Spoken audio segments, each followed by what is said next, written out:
प्राचीन काल में एक ब्राह्मण था, वह बहुत निर्धन था, उसके कोई संतान नहीं थी। उसकी स्त्री बहुत मलिनता के साथ रहती थी, वह स्नान न करती, किसी देवता का पूजन न करती। इससे ब्राह्मण देवता बड़े दुखी थे, बेचारे बहुत कुछ कहते थे किंतु उसका कुछ परिणाम न निकला। भगवान की कृपा से ब्राह्मण की स्त्री के कन्या रूपी रत्न पैदा हुआ। कन्या बड़ी होने पर प्रातः स्नान करके विष्णु भगवान का जाप व बृहस्पतिवार का व्रत करती थी। अपने पूजन पाठ को समाप्त करके वह पाठशाला को जाती, मुट्ठी भर जौ लेकर जाती और पाठशाला के मार्ग में डालती जाती। तब यह जौ स्वर्ण के हो जाते, लौटते समय उनको बीन कर घर ले आती थी। एक दिन वह बालिका सूप में सोने की जौ फटक कर साफ कर रही थी, तो उसके पिता ने देख लिया और कहा, बेटी सोने के जौ साफ करने के लिए सोने का सूप भी होना चाहिए। दूसरे दिन बृहस्पतिवार का दिन था। इस कन्या ने व्रत रखा और बृहस्पतिवार से प्रार्थना की कि मैंने आपकी पूजा सच्चे मन से की हो तो मेरे लिए सोने का सूप दे दो। बृहस्पति ने उसकी प्रार्थना स्वीकार कर ली। रोजाना की तरह वह कन्या जौ फैलाती हुई जाने लगी। लौटकर जौ बीन रही थी तो बृहस्पतिवार की कृपा से उसे सोने का सूप मिला। उसे वह घर ले आई और उसमें जौ साफ करने लगी, परंतु उसकी माँ का वही ढंग रहा। एक दिन की बात है कि कन्या सोने के सूप में सोने की जौ साफ कर रही थी।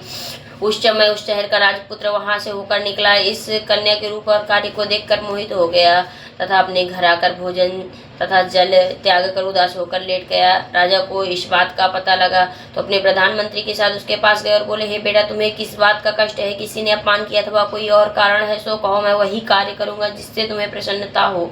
अपने पिता की राजकुमार ने बातें सुनी। वह बोला, मुझे आपकी कृपा से किसी बात का दुख नहीं, किसी ने मेरा अपमान नहीं किया है, परंतु मैं उस लड़की से विवाह करना चाहता हूँ जो सोने के सूप में सोने के जौ साफ कर रही थी। ये सुनकर राजा आश्चर्य में पड़ा और बोला, हे बेटा, इस तरह की कन्या का पता तुम ही लगाओ, मैं उसके साथ तेरा विवाह अवश्य ही करवा दूंगा। राजकुमार ने उस लड़की के घर का पता बतलाया। तब मंत्री उस लड़की के घर गए और ब्राह्मण देवता को सभी हाल बतलाया। ब्राह्मण देवता राजकुमार के साथ अपनी कन्या का विवाह करने के लिए तैयार हो गए तथा विधि विधान के अनुसार ब्राह्मण की कन्या का विवाह राजकुमार के साथ हो गया। कन्या के घर से जाते ही पहले की भांति उस ब्राह्मण देवता के घर में गरीबी का निवास हो गया।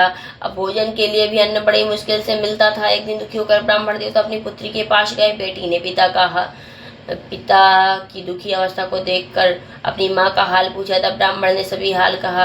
कन्या ने बहुत सा धन देकर अपने पिता को विदा कर दिया। इस तरह ब्राह्मण का कुछ समय सुखपूर्वक व्यतीत हुआ। कुछ दिन के बाद फिर वही हाल हो गया। ब्राह्मण फिर अपनी कन्या के यहाँ को गया और सारा हाल कहा तो लड़की बोली, हे पिताजी, आप माता जी को लिवा लाओ, मैं उसको विधि बता दूंगी जिससे गरीबी दूर हो जाएगी।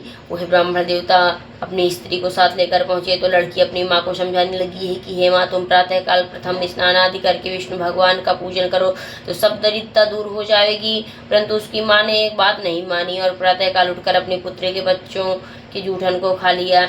इससे उसकी पुत्री को बहुत गुस्सा आया और एक रात को कोठरी से सभी सामान निकाल दिया और अपनी माँ को उसमें बंद कर दिया। प्रातः काल उसे फिर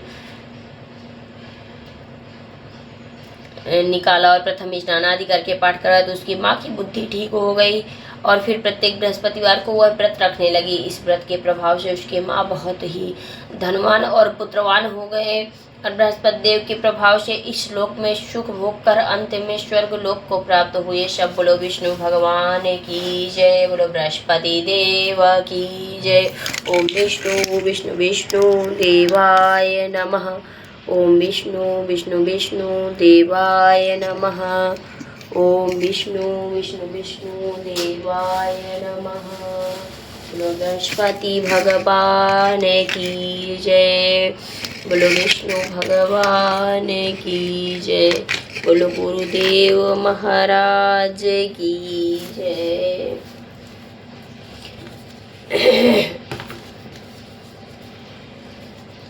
ओम जय बृहस्पति देवा स्वामी, जय बृहस्पति देवा। छिन छिन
परमं मम देव देवः।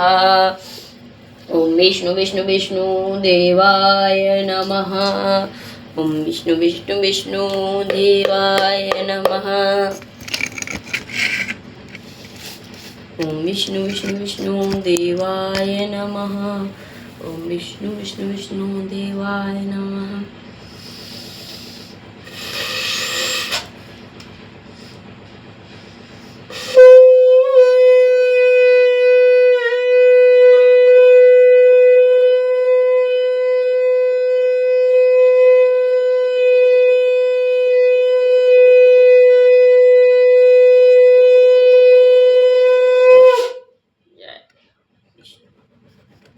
सब बोलो विष्णु भगवान की जय। अपने अपने गुरुदेव भगवान की जय।